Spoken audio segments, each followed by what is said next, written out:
Brasil Rural, orgulho em noticiar um campeão na produtividade. 10 horas e 20 minutos no horário oficial de Brasília, e o presidente da AproSoja Mato Grosso gravou um alerta sobre os prejuízos na segunda safra de milho em decorrência do atraso da semeadura da soja, o que comprometerá o próximo ciclo. De acordo com o Lucas Costa Beber, caso haja quebra de safra, o Brasil poderá ter aumento na importação de milho para poder atender à demanda interna. Vamos acompanhar. Nós da AproSoja Mato Grosso vemos com muita preocupação como se desenvolverá principalmente a segunda safra do milho. Temos que considerar que mesmo com o clima agora ocorrendo dentro da normalidade com chuvas regulares, nós temos um atraso expressivo no plantio. Só para constatar, no ano passado, na última sexta-feira exatamente, nós tínhamos 60% da área semeada em Mato Grosso e ainda assim era um ano que já havia atraso. E a média dos últimos 5 anos é 45%. E agora, nesse ano, nós estávamos na última sexta-feira com apenas 25% da área de soja semeado. Isso impacta diretamente na janela da segunda safra do milho. Ou seja, o milho vai ser semeado fora da janela de segurança, ou seja, semeado dentro de uma janela de risco, e parte da safrinha de milho ou da segunda safra será semeada fora da janela. Ainda temos que considerar que o ano passado foi um ano de El Niño intenso, ou seja, temperaturas acima da média, o que prejudicou a produção da soja, mas por outro lado beneficiou o milho, porque antecipou o ciclo da soja e readequou novamente a janela para o milho, fazendo com que o milho fosse semeado dentro da janela, e as chuvas também foram além da expectativa no estado para a segunda safra de milho.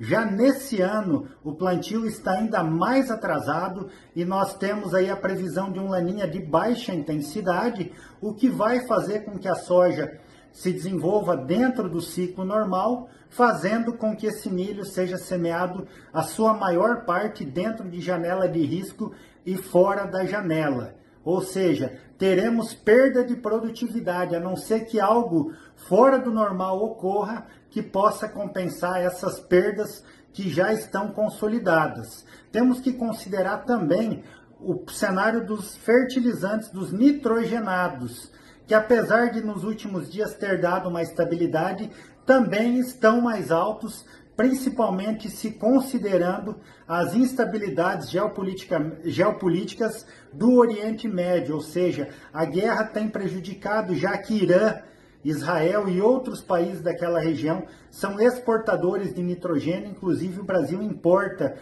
grande parte do nitrogênio para a produção de milho daquela região aqui para o país. E também temos que lembrar que a soja, o produtor sempre tem uma programação e uma adaptação de variedades, onde inicia com variedades precoces, semi-precoces, enfim, e esse ano houve um deslocamento de fotoperíodo. Ainda é difícil de se contabilizar, mas uma grande probabilidade também já de perdas na soja devido a esse atraso no plantio e algumas variedades semeadas fora do fotoperíodo, para as quais elas estão adaptadas ao longo dos anos. Segundo fonte do Agritempo e da Rural Business, ontem em um relatório que eles lançaram, eles mostravam um mapa de pluviosidade do Brasil e quase 90% do território nos últimos 30 dias receberam aí numa média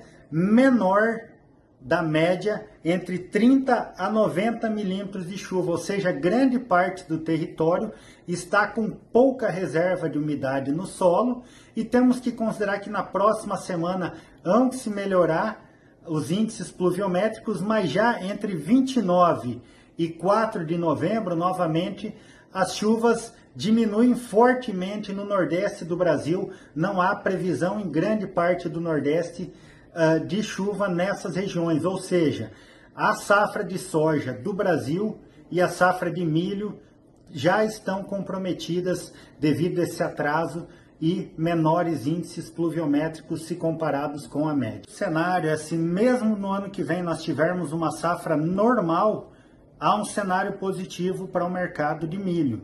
Porém, se nós tivermos quebra de safra de milho, aí que o problema se agrava, porque o Brasil poderá importar milho devido a essa falta para atender o mercado, considerando que a demanda tem crescido interna e externamente por milho no mundo inteiro.